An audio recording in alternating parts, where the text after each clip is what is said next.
Hello साथियों, मैं Anoop Singh A to Z classes के इस ऑनलाइन प्लेटफॉर्म पर आप सभी का स्वागत करता हूं।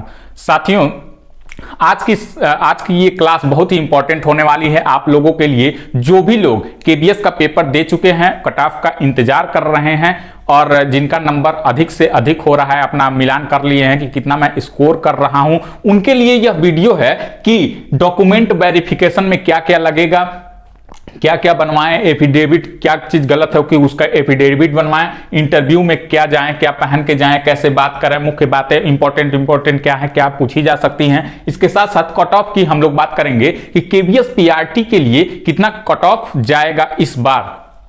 ठीक है, तो आज हम लोग इस तीनों के बारे में चर्चा करेंगे। बने रहिएगा, पूरी क्लास देखिएगा। जिनका भी केबीएस पीआरटी का एग्जाम अच्छा गया है, जो इतना मतलब कि अभी मैं कट ऑफ आप लोगों को क्लियर कर रहा हूं कि कट ऑफ कितना जाएगा, हो सकता है।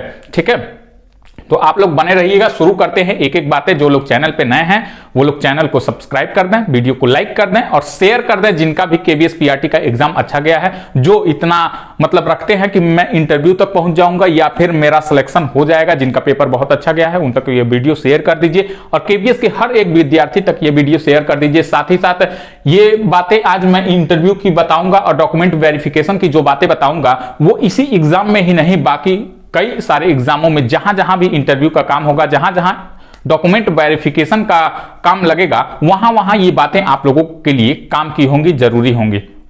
तो आप लोग बस बने रहिए, देखते रहिए। आइए हम लोग शुरू करते हैं एक एक बातें। सबसे पहले हम बात करते हैं डॉक्यूमेंट वेरिफिकेशन की। डॉक्यूमेंट वेरिफिकेशन में क्या क्या लगेगा, कैसे हम लोग जाएं, क्या क्या लेकर के जाएं और क्या चीज गलत है कि उसका एफिडेविट बनवाएं। तो बात को ध्यान से सुनिएगा कि डॉक्यूमेंट वेरिफिकेशन में सबसे पहली बात, जो आपका एप्लीकेशन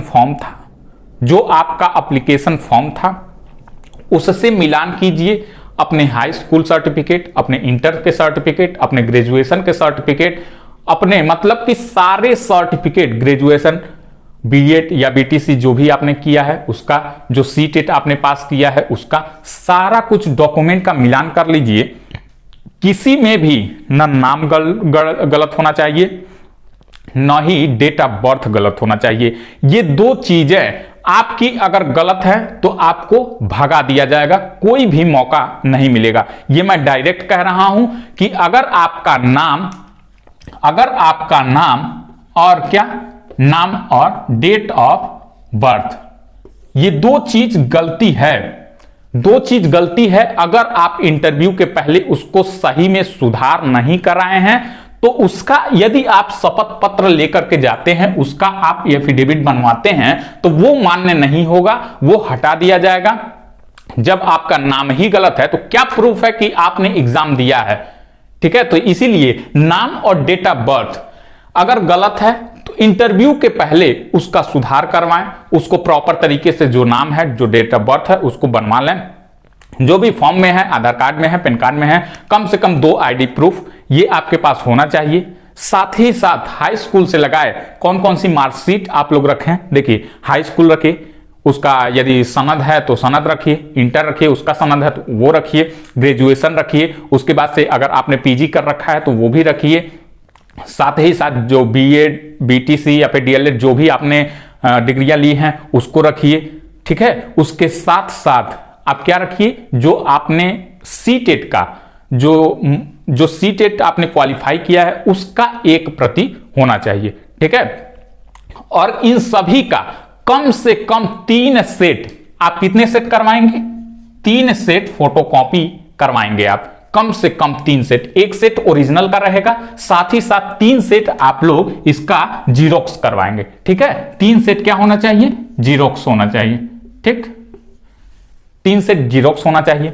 ये तो बात हो गई कि कौन कौन सा डॉक्यूमेंट हमको लेकर के जाना है। साथ ही साथ इसके साथ साथ आपका आधार कार्ड, आपका पैन कार्ड, कम से कम 2 आईडी प्रूफ ये ले लीजिएगा। साथ ही साथ इसके साथ साथ आपका देखिए निवास प्रमाण पत्र ये जरूर होना चाहिए। अगर आप लोगों ने आय प्रमाण पत्र लगाया है तो वो होना चाहिए। अगर आप ओबीसी सर्टिफिकेट लगाए हैं तो वो होना चाहिए। मतलब कई लोगों का ये होगा कि 3 साल पुराना हो गया होगा, ये सर्टिफिकेट 3 ईयर ओल्ड हो गया होगा। फॉर्म में भरा तो होगा जब वो 3 साल के अंतर्गत रहा होगा, लेकिन अब क्या हुआ होगा, किन्हीं किन्हीं का वो 3 साल पार कर चुका होगा। उसके लिए क्या करें, पुराना वाला तो रखिए ही रखिए, साथ ही साथ जो आपने नया वाला बनवाया है उसको भी रखिए। पुराना वाला भी रखिए और नया वाला भी रखिए। जो वहां पे मांग होगा उसको आप लोग वहां पे दे दीजिएगा। ठीक है, आय, जात, निवास तीनों सब रख लीजिए, नहीं लगेगा कोई दिक्कत नहीं है, क्योंकि निवास और जात ये अगर आप ओबीसी से हैं या फिर एससी या एसटी हैं तो ये जरूर रखिए। ठीक, अगर 3 साल पुराना हो गया तो नया वाला भी रखिए और पुराना वाला भी रखिए, इसको बनवा लीजिए अगर आप लोग नहीं बनवाए हैं तो। और एक बात सबसे इंपॉर्टेंट, इसको सिस्टम में, जो ही आप इंटरव्यू के लिए जाते हैं तो इसको सिस्टम में रखना बहुत जरूरी है। ऐसा नहीं कि पहले आपने लगा दिया हाई स्कूल, इसके बाद से लगा दिया ग्रेजुएशन, फिर लगाया बीएड, फिर लगा दिया इंटर। ठीक है, ऐसे नहीं, एक क्रम में होना चाहिए। जिस सन के साथ, जिस ईयर में जो आपने पास कर रखा है, मान लीजिए कि 2008 में आपने हाई स्कूल पास किया, तो उसके बाद से 2010 में आपने इंटर पास किया होगा, जो 2013 में आपने ग्रेजुएशन किया होगा। इस क्रम से आप क्रम बाय क्रम लगाते जाएंगे तो वो क्या होगा, वो अच्छा रहेगा। उसके बाद से आप आधार लगा दिए, आय जात निवास लगा दिए, उसके बाद से जो भी वहां पर रिक्वायरमेंट होगी, फॉर्म का एक सेट ले लिए, एडमिट कार्ड ले लिए, इंटरव्यू का लेटर ले लिए, ये सारी चीजें एक क्रम में होना चाहिए। ठीक है, तो वहां पे सिस्टम देखिए, किसी भी सर्टिफिकेट का अगर आप लगाइएगा तो एक सिस्टम के साथ, एक क्रम के साथ उसको लगाइएगा। ठीक है, एक क्रम के साथ उसको लगाइएगा। ये तो हो गया डॉक्यूमेंट वेरिफिकेशन में क्या क्या लेकर के जाना है। और एफिडेविट, यदि एफिडेविट में देखिए किसका बनवाना है, यदि आपके माता या पिता का नाम फॉर्म भरते समय गलत कर दिया है, यदि आपने दुकान से भरवाया है और उसने गलत कर दिया है, तो वहां पे पहले ही आप एफिडेविट बनवा लीजिए। सुधार नहीं होगा तो एफिडेविट बनवा लीजिए कि शपथ पत्र उसको कहा जाता है, हलफनामा उसको कहा जाता है, कि आप जाएंगे कचहरी में जाएंगे तो वहां से वो बन जाएगा। उसमें ये रहेगा कि मेरी माता का नाम ये है, लेकिन फॉर्म भरते समय दुकान वालों ने गड़बड़ कर दिया, इसके वजह से मेरी माता का नाम ये हो गया है या फिर पिता का नाम ये हो गया है। जो भी चीज गड़बड़ है उसको आप लोग मिला लीजिएगा। ठीक है, तो उसका क्या करिएगा, एफिडेविट बनवा लीजिएगा। साथ ही साथ इसके साथ साथ देखिए, उसका मान लीजिए हाई स्कूल का है, उसका रोल नंबर है या फिर प्रमाण क्रमांक है, अगर उसमें फॉर्म भरते समय वो भी लगा होगा तो वो भी मिलाइएगा कि क्या आप लोगों ने सही भरा है। आधार कार्ड नंबर होगा तो उसको भी मिलाइएगा कि क्या मेरा आधार कार्ड नंबर जो है, फॉर्म में जो आधार कार्ड नंबर पड़ा हुआ है, दोनों सेम है। तो सब कुछ एक एक चीज कम से कम 3 बार 4 बार 5 बार मिलाइएगा। कोई भी चीज गलती नहीं होना चाहिए, क्योंकि मौका बार बार नहीं मिलता है। मौका एक बार हाथ से चला गया तो चला जाएगा। ठीक है, मौका बार बार, और ये मौका पता नहीं कितने सालों से आप इंतजार कर रहे होंगे, कितने कितने परेशानियों का सामना करके रात दिन एक करके इस मुकाम पे पहुंचे हैं, और आपका एक गलती की वजह से, डॉक्यूमेंट वेरिफिकेशन की वजह से आप बाहर हो जाएं तो कोई फायदा है। इसीलिए आप एक बार नहीं 5 बार मिलाइए, लेकिन अच्छे से एक एक चीज मिलाइए, एक एक अक्षर मिलाइए। ठीक, ये तो हो गया पूरा डॉक्यूमेंट वेरिफिकेशन की बात। आइए अब चलते हैं इंटरव्यू की बात। देखिए, इंटरव्यू में सबसे मेन बात क्या है, सबसे मेन बात है हम सामने वाले को बिना बोले इंप्रेस कैसे करें। क्योंकि जितने नंबर का इंटरव्यू हो आपका 60 नंबर का, उसमें 15 नंबर तो कम से कम 1/4 नंबर आपके वेशभूषा, आपकी हुलिया, आपके बैठने का तरीका, आपके उठने का तरीका, ठीक, आपके बात करने का लहजा, ये सब पे क्या होता है, ये सब पे आपका होता है 15 नंबर। ठीक है, ये सब पे आपका होता है 15 नंबर। तो उन 15 नंबर में आपका एक भी नंबर ना कटे और वो एज इट इज 15 का 15 आपको मिल जाए, वो तो खैर अलग अलग नहीं मिलता है, एक ही में मिलता है, लेकिन जो मानक तय किया गया है कि 15 नंबर इस पे रहेगा, तो वो 15 नंबर आपका कटने ना पाए, वो पूरा का पूरा मिल जाए। इसके लिए आप क्या करेंगे, आपका ड्रेस कोड, यदि आप पुरुष हैं, यदि आप मेल हैं, तो उसके लिए फॉर्मल पैंट पहन के जाइए। ये नहीं कि आप लोवर पहन के चल दिए, गए हैं, पता चला है कि मुंबई आपका सेंटर चला गया है, तो ट्रेन में गए हैं लदफन के, लोवर पहन के गए हैं और वही लोवर पहने आप चले गए इंटरव्यू में। नहीं, ऐसा नहीं होना चाहिए। आप एक फॉर्मल ड्रेस में एक अच्छे संस्कारी ढंग से जूता मोजा मैच करना चाहिए। अब ऐसा भी नहीं है कि आप ऊपर फॉर्मल ड्रेस पहन लिए और नीचे जूता क्या पहन लिए, नीचे जूता पहन लिए आप स्पोर्ट वाला, ऐसा भी नहीं चलेगा। आपको ऊपर से लेकर के नीचे तक वेल मेंटेन पूरा फॉर्मल ड्रेस के साथ ही साथ ये भी ध्यान दीजिएगा, अगर आपका शूज मान लीजिए ब्लैक कलर का है, ठीक है, ब्लैक कलर का है, और आपका सॉक्स भी क्या हो, उससे कुछ मैच करना चाहिए। अब ये नहीं कि मतलब कि उससे अलग ही हो जाए, तो क्या होता है वो बार बार ध्यान वहां पे जाता है, ठीक है। जो इंटरव्यू सामने लेने वाला बैठा रहता है उसका ध्यान आपके किसी भी ड्रेस को मतलब कि एक जगह केंद्रित ना होने पाए, ऐसा आप लोगों को ड्रेस पहनना होगा। मैं मेल की बात कर रहा हूं, मैं फीमेल पे अभी जस्ट आ रहा हूं, मैं केवल मेल की बात कर रहा हूं, ठीक। बाल एकदम ये नहीं कि मतलब कि कटवा लिए, तेरे नाम कर लिए, या फिर इधर से मार लिए, पूरा सर दिख रहा है, इधर बाल है, या फिर मलिंगा स्टाइल का, या फिर रसेल स्टाइल का कि केवल यहां रख लिए, ये सब पूरा गायब है, ऐसा भी नहीं होना चाहिए। एक संस्कारी ढंग से, जैसे कि एक मतलब कि नॉर्मल पुरुष होता है वैसा आपका हेयर कट होना चाहिए, ठीक है, नॉर्मल एकदम। कोई भी झंझट की बात नहीं है कि हम ऐसे मॉडल करवा लेंगे, ये करवा लेंगे, वो करवा लेंगे, कोई मॉडल नहीं चलेगा, ठीक, एकदम नॉर्मल होना चाहिए। बाल हो गया, ड्रेस हो गया, जूता मोजा हो गया, सूट है मतलब कि आप ऊपर सूट पहने हैं तो वो कर लीजिएगा, ठीक है। लेकिन हाँ, फॉर्मल में ही जाइएगा, jeans T shirt shirt pant ये कुछ भी नहीं, फॉर्मल नॉर्मल शर्ट और नॉर्मल पैंट, टी शर्ट वगैरह तो बिल्कुल भी नहीं चलेगा, ठीक। जींस वगैरह तो कतई नहीं, आपको मार्क भगा दिए, मार्क नहीं भगाया जाएगा, सॉरी, मतलब कि आपका क्या होगा, उससे इंप्रेशन खराब हो जाएगा और मतलब कि छट जाएंगे आप, ठीक। ये तो हो गया मेल के बाद।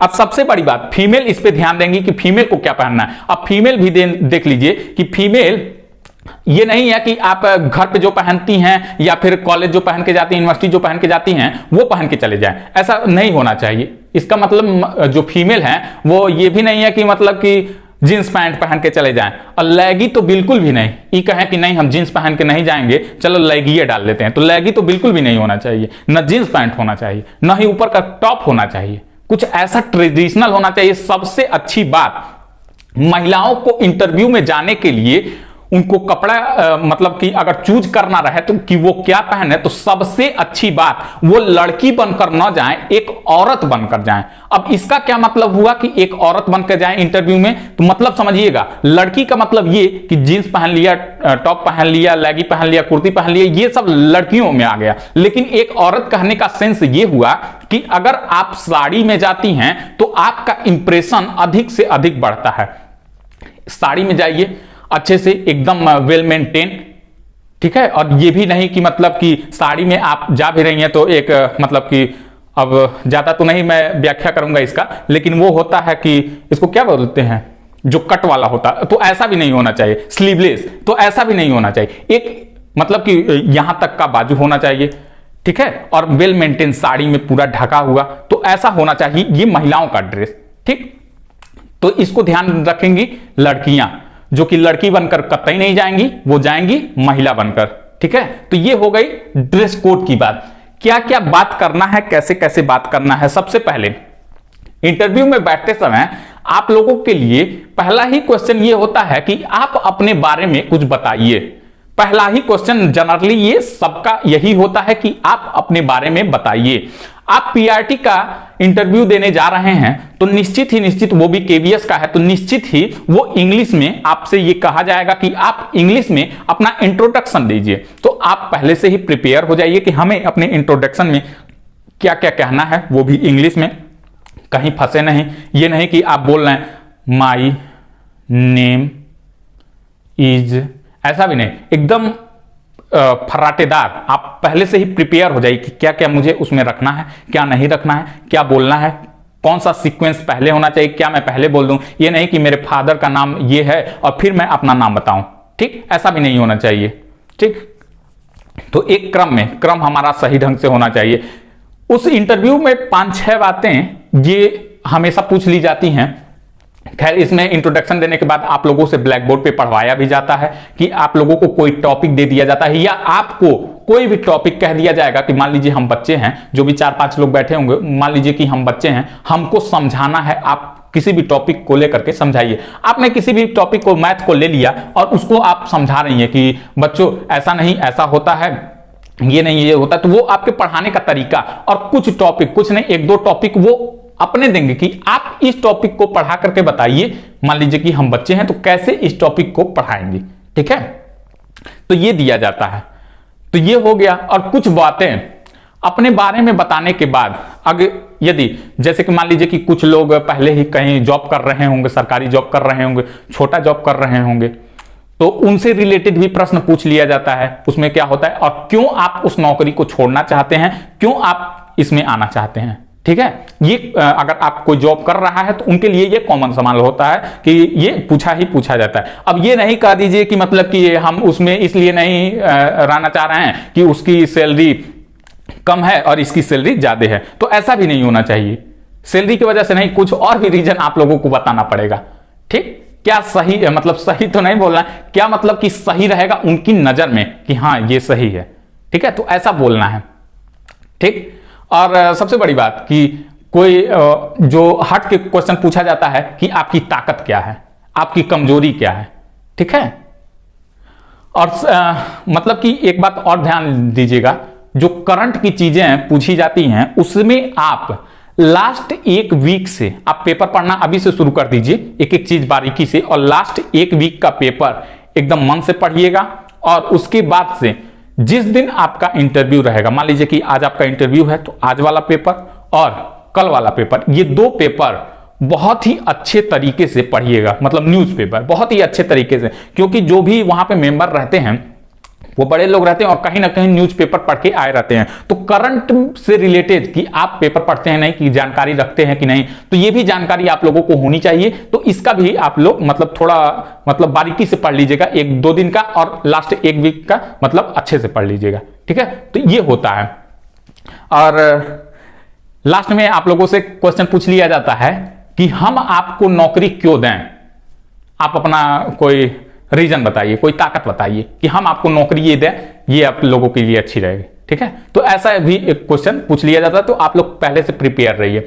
इंग्लिश में कुछ इंग्लिश में वर्ड दे दिए जाते हैं, हिंदी के वर्ड दे दिए जाते हैं कि इसको आप इंग्लिश में क्या कहेंगे, चूंकि पढ़ाना तो इंग्लिश में रहेगा। आप मान लीजिए कि उत्तर भारत में है, जो आपका शपथ पत्र मिलेगा शायद 4 या 5 पन्ने का होता है, तो उस पर क्या रहता है, उस पर पूरा डिटेल आप लोगों से साइन करवाया जाता है। और 5 पेज रहेगा तो पांचों पे एक ही चीज रहेगा, लेकिन अपने हैंड राइटिंग में उसको लिखना पड़ता है। ठीक, तो उसमें क्या रहता है कि आपको भारत के किसी भी क्षेत्र में भेजा जा सकता है और आपने नीचे उसमें साइन किया रहता है, हाँ मुझे मंजूर है। ठीक है, तो आपको अगर आप उत्तर भारत से हैं, आपको दक्षिण भारत में भेज दिया गया, आपका लैंग्वेज हिंदी रहेगा, पता चलेगा दक्षिण भारत में तमिल है, तेलुगु है, मलयालम है, तो कैसे आप पढ़ाएंगे। ठीक, तो उसके लिए क्या होता है, अंग्रेजी मतलब कि आना चाहिए। अंग्रेजी के कुछ शब्द दे दिए जाते हैं, उसको पूछ लिया जाता है कि इसको बताइए कि इसको क्या कहते हैं, इसको बताइए इसको क्या कहते हैं। ठीक है, तो अंग्रेजी के कुछ मतलब कि पर्टिकुलर शब्द मैथ में, इंग्लिश में, हिंदी में मतलब मालूम होना चाहिए। कुछ जो मतलब कि बहुत अच्छे होते हैं इंटरव्यू लेने वाले, पूरा टोटली इंग्लिश में ही नहीं कह देते हैं कि अगर आप कंफर्टेबल हैं तो आप हिंदी में भी बता सकते हैं। ठीक है, वहां पे एक चीज आप बात ध्यान रखिएगा, वहां पे क्या करना है, ऐसे वक्त में क्या करना है, आप भले ही हिंदी बोल रहे होंगे लेकिन उसमें इंग्लिश ज्यादा से ज्यादा आप वर्ड, इंग्लिश ज्यादा से ज्यादा वर्ड यूज कीजिएगा। ठीक है, जैसे कि अब मान लीजिए कि मेरा नाम अनूप सिंह है, तो इतना कहना है तो मेरा नेम कह दीजिए। ठीक, मेरा गांव कहना है तो मेरा विलेज कह दीजिए। ठीक है, तो इंग्लिश का वर्ड ये जरूर यूज करना है ज्यादा से ज्यादा। इसके लिए क्या करना पड़ेगा, पहले से प्रिपेयर करना पड़ेगा, इंग्लिश मीनिंग प्रिपेयर करना पड़ेगा ज्यादा से ज्यादा। ठीक है, तो ये हो गया कैसे बात करें, मुख्य बातें भी बता दिया कि ये प्रश्न पूछे जा सकते हैं, करंट वाले भी, और मतलब कि जैसे कि मान लीजिए भूगोल से संबंधित एनसीईआरटी जरूर पढ़ के जाइएगा, एक एक टॉपिक पढ़ के जाइएगा, क्योंकि वो कहीं से भी पूछ लेते हैं, एनसीईआरटी ही पढ़िएगा, दूसरा कुछ भी नहीं। ठीक है, सर्टिफिकेट मैंने बता ही दिया कि क्रम में लगाना है। ठीक, ये हो गया डॉक्यूमेंट वेरिफिकेशन, इंटरव्यू। और सबसे बड़ी बात कट ऑफ की, कि कट ऑफ कितना जाएगा, कितना जा सकता है, कितना नंबर पाने वाले इसकी तैयारी करें, इंटरव्यू की तैयारी करें, अपना डॉक्यूमेंट वेरिफिकेशन की तैयारी करें, कितना नंबर पाने वाले। देखिए अभी तक यूट्यूब पे खुल के किसी ने भी नहीं बताया है कि इतने नंबर पाने पे।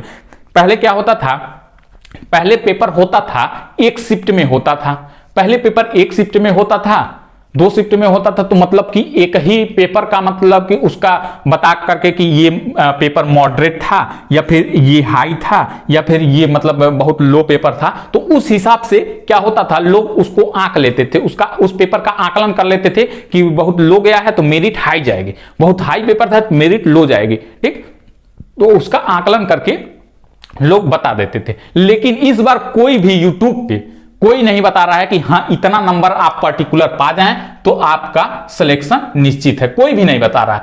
लेकिन आप यदि 130 प्लस हैं, आप यदि 130 प्लस हैं तो आप अपनी तैयारी को जारी रखिए, चाहे वो डॉक्यूमेंट वेरिफिकेशन की तैयारी हो, चाहे इंटरव्यू की तैयारी हो, कहीं आपने मॉक टेस्ट की, मॉक इंटरव्यू की बात किया है, कहीं जाना है मॉक इंटरव्यू देने, आपने कुछ जांचने, तो उसको भी जारी रखिए यदि आप 130 प्लस हैं तो। चूंकि पेपर कई शिफ्टों में हुआ था, कोई पेपर मॉडरेट रहा, कोई पेपर इजी रहा, कोई पेपर हार्ड रहा था, तो इस हिसाब से 130 135 ये यदि आपका स्कोर बन रहा है तो आप इंटरव्यू की तैयारी, डॉक्यूमेंट वेरिफिकेशन की तैयारी कर सकते हैं। ठीक है, ये पूरा निश्चित नहीं है, 2-4 नंबर 5 नंबर आगे पीछे हो सकता है, लेकिन ज्यादा नंबर नहीं होगा। ठीक, बहुत हो सकता है तो 125 हो सकता है, यहां हो सकता है तो 140 हो सकता है, लेकिन बहुत ज्यादा का अंतर नहीं आएगा। ठीक है, तो ये तो हो गई पूरी बातें।